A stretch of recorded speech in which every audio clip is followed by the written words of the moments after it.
Alright, my name's Lee Dowdy, and this is going to be a short video on some of the things that I like to buy at estate sales. I just got back from a sale in Florham Park, New Jersey. It was at an older house. From the outside, looked like something really simple. Vinyl siding, didn't look like much, but you could tell that from the curtains in the windows and just the overall overgrown state of the lawn, that is a type house where someone's lived there for a long time, hasn't changed hands, and I'm pretty sure this house had never been out of the family. It was probably built 1920, somewhere in there. But this group of stuff here, I paid $222 for total, and just to give you a relative idea of the type of things that I bought, which $222 is a good price. I guess some of the star lots would be this set of wooden golf clubs. I haven't looked them up yet, but when it comes to antique golf clubs and things of that nature, you always want to look for the wooden ones. They're usually the ones with more value. These drivers have names of the makers. This one says J.S. Pearson, Richmond, Richmond Country Club, or Richmond County. Has the original bag, some of the original golf balls that were found in the bottom. This whole bag, it had a price tag on it, but it wasn't marked. But anyhow, the big surprise out of this is once I've gotten it home, reached into the bottom of the bag, I realized it has this bayonet inside of it, which I did not know was there. I don't see a maker's mark. I mean, it does have a maker's mark, but it does not have necessarily any wording.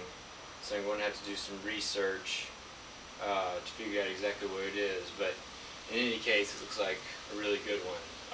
Brass handle. It's been completely untouched. It's probably military. But I don't know a lot about this type of thing, but I know enough about it to buy it when you see it. In this case, it was just a matter of luck, but it's definitely one of the type of things to buy. Old radio parts. Most people see old radios and they think that they have to be perfect in order to buy them, but one of the big secrets is there's a lot of people on eBay or the internet, places like that want to buy these old radios specifically for the parts. So something like this, once again, I haven't looked it up, don't know really the first thing about it. It's an old Atwater Kent, and if someone, this is just a piece of it, it's missing its case and everything else, but if someone just wants, say, this knob, or one of these pieces back here, that piece would be very expensive. So if you put this up there and the right people see it, then they'll spend a good amount for it just to get that one part. One of my other favorite things to buy are car parts. They are hard to come by, but this one is just a really cool Plymouth radio. It says Plymouth on there. It's missing one of the knobs, which does hurt it.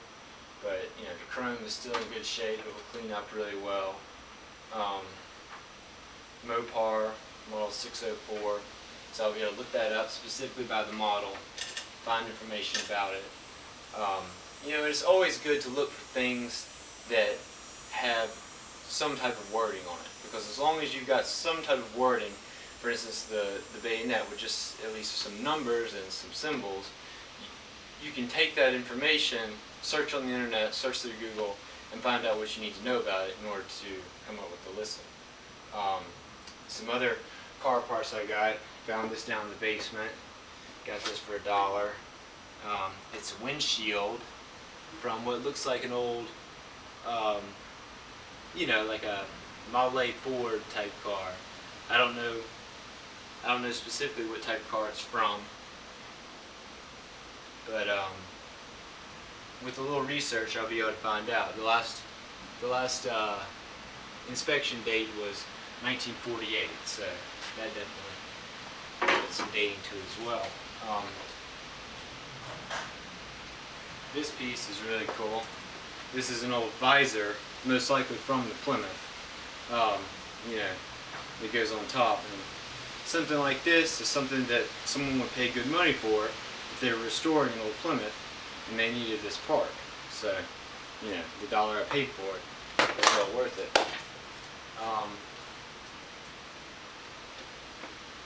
This is an interesting thing. I have no idea if it'll make any money. It's actually, open it up, batteries for a Edison fans, you know, table fans, but their patent date's 1883, so real early oak box, you know, original label. They're packed in newspaper, dated 1928.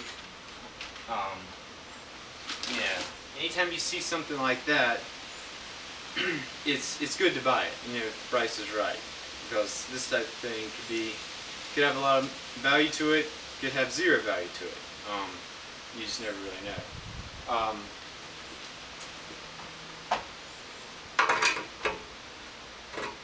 This piece here is one of my better buys today, I think. This is a Radiola loudspeaker. It's just in great shape. And this is the radio that it was with. I'm not even totally sure of the radio maker, but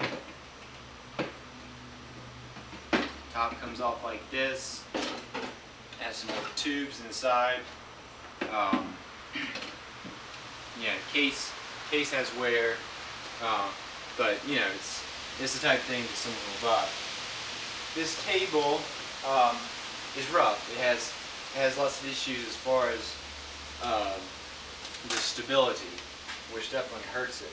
But nice carving around the edge, nice you know, some figured mahogany to the wood. It's very arts and crafts, sort of Charles Ross looking,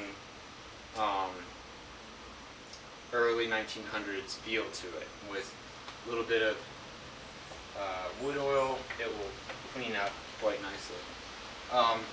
So the things that I wanted to take out basically on camera is this again, empty this box on camera to give you an idea of some of the stuff that I got. And keep in mind, this is stuff that I pulled directly out of the attic.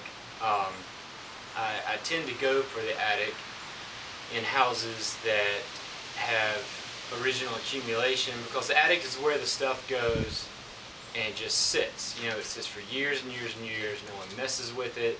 It was kept for whatever reason, and 9 times out of 10, it's in better shape than things that were left in the basement. And a lot of times when people are doing these estate sales, they forget to thoroughly check all the eaves and things like that of the attic, which is where I got some of this stuff from, including the main radio. So this is a print I got. You know, I don't really think it is anything, but it was in good shape, and it's got a really nice look to it.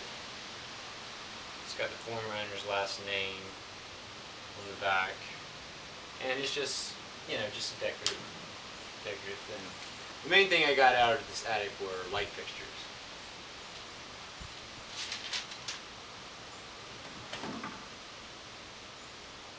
So one.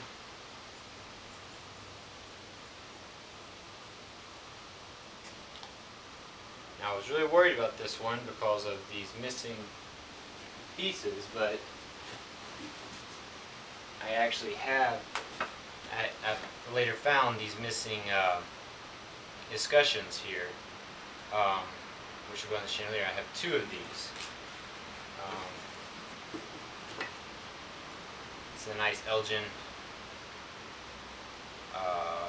I think these are car clocks. There's some more light fixtures, and you know, I got these out of the basement.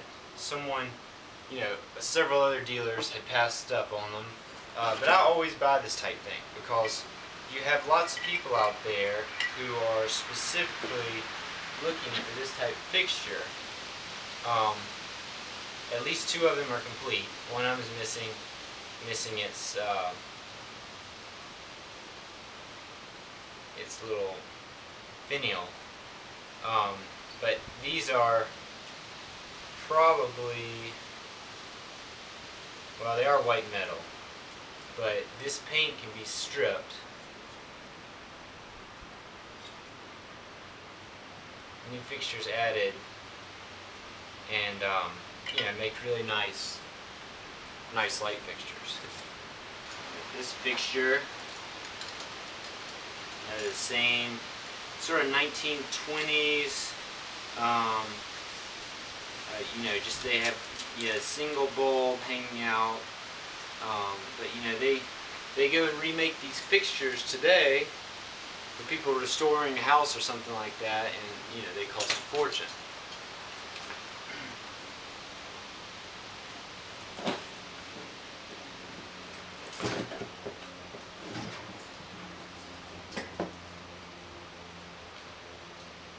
This is the other one, the mate, and from this one I can tell that,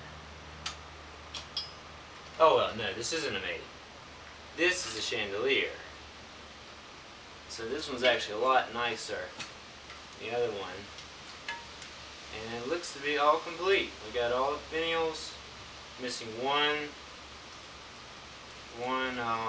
candle cap. Otherwise, we're all complete, which is nice. Very good. But really nice Art Deco look to that. Here's the 3 additional discussions going there on this lamp, which will, you know. And then the last thing we got is this lamp, which is quite cool. This is the thing I'm really excited about.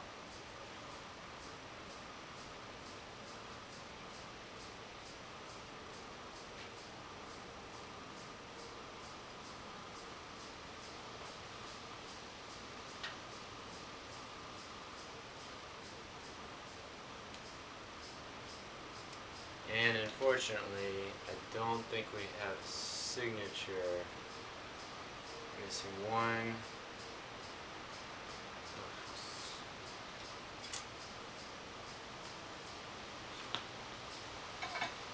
Finial.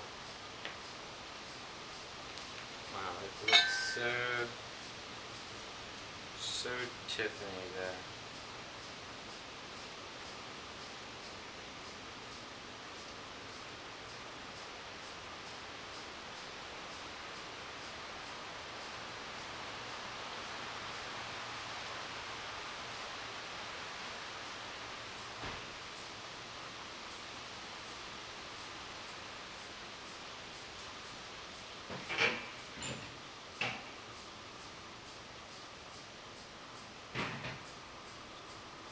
Yeah, I think it's just generic, but still got a great look. I'm really happy with it. It does really stink about the finial, but I've got to come up with something else. But anyhow, that's my bounty for today. So, thanks for watching.